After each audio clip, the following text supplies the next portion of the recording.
नमस्कार, आप देख रहे हैं द हिंद 24 न्यूज और मैं हूं आपके साथ साक्षी। आइए नजर डालते हैं आज की बड़ी खबरों की ओर। नामगुलो करे এই অভিযোগটাকে আনতে হবে সামনে।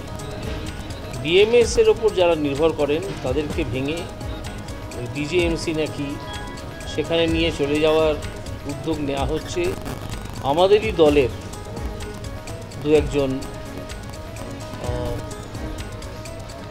নেতৃস্থানীয় লোকের উদ্যোগে। সেইটা আমি করতে বারণ করেছি, আজকে বলেছি যে আপনারা এদের দ্বারা প্রতারিত হবেন, এটা প্রতারণামূলক একটা সংগঠন, এটাই বলেছি। এই প্রশ্নের উত্তরটা আমি দেবো না, সেই প্রশ্নের উত্তর দেওয়ার সময় আরেকটু পরে আসবে, কদিন বাদে নিশ্চয়ই আপনাদের সঙ্গে দেখা হবে, তখন এই প্রশ্নের উত্তর আমি দেবো। হলদিয়া শ্রমিকদের জন্য আপনি কী বার্তা দিচ্ছেন? হলদিয়া শ্রমিকদের জন্য বার্তা দিচ্ছি সেটা হচ্ছে চোয়াল শক্ত করে যেখানে যেখানে সিওডি সেটেলমেন্ট হয়নি, চার্টার অফ ডিমান্ড, সেই দিকে এগিয়ে যাওয়া, চার্টার অফ ডিমান্ডটাকে ফলপ্রসূ করিয়ে নিয়ে আসা, তার জন্য আলোচনা করা এবং তার জন্যে কর্তৃপক্ষের সঙ্গে যোগাযোগ করে বা উপযুক্ত চাপ সৃষ্টি করে, যদি যোগাযোগ করেও না হয় চাপ সৃষ্টি করে তাদের স্বার্থ যাতে সুরক্ষিত থাকে, টাকা পয়সার দিকটা, চাহিদার দিকটা, সেটাকে নিশ্চিত করা। একাধিক জায়গাতে অস্ত্র উদ্ধার হচ্ছে এবং গতকালও এরকম আইনি দোকান থেকে বেআইনিভাবে অস্ত্র সেখানে বিক্রি করা হতো বলে সেখানে দোকানটাও সিল করে দেওয়া হয়েছে। এটা কতটা ভয়ঙ্কর তো বটেই, ভয়ঙ্কর এবং বিপজ্জনক তো বটেই। সিল করলো কে? পুলিশ? আমি জানি না ঘটনাটা।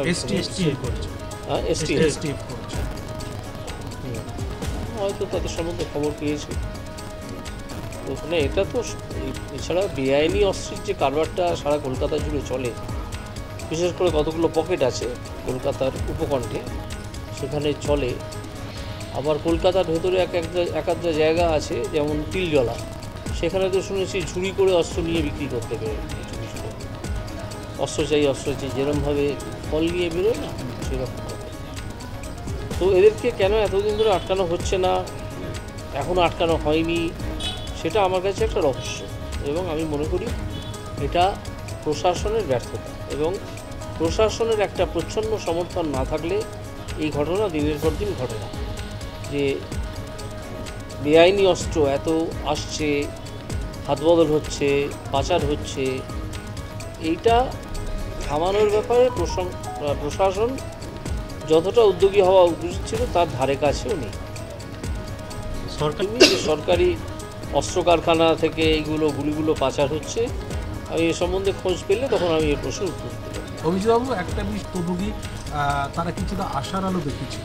তো সম্প্রতি দেখা গেল যে সিবিআই আদালতের যে চার্জশিটের সঙ্গে যে রিপোর্ট জমা দিয়েছে, সেখানে কারা কারা সুপারিশ করেছিল তার একটা তালিকাও তিনি দিয়েছেন এবং দেখা যাচ্ছে যে সেখানে বেশ কয়েকজনের মধ্যে ভারতী ঘোষ, যিনি এখন বিজেপি নেত্রী রয়েছেন, দিব্যেন্দু অধিকারী, তারও নাম রয়েছে। এটা নিয়ে কী বলবো? এটা নিয়ে বলবো যে এখন থাকাকালীন তো তারা কোনো সুপারিশ করেননি। তারা সুপারিশটা করেছিলেন যখন তারা তৃণমূলে ছিলেন। তৃণমূলে বহু লোকই এই কাণ্ডটা করেছিলেন। কেন না, তৃণমূলের ওপর মহল থেকে এটা এসেছিলো যে আমরা চাকরি বিক্রি করছি, তোমরা যারা যারা চাকরি কিনতে চাও তারা নাম পাঠাও, ঠিক আছে? সেটাকে ধরে নিয়ে তারা হয়তো করেছেন, অনেকে অস্বীকারও করেছেন যে আমি এরকম কিছু করিনি। তো আমি অস্বীকারের দিকটা। देखते रहिए द हिंद 24 न्यूज।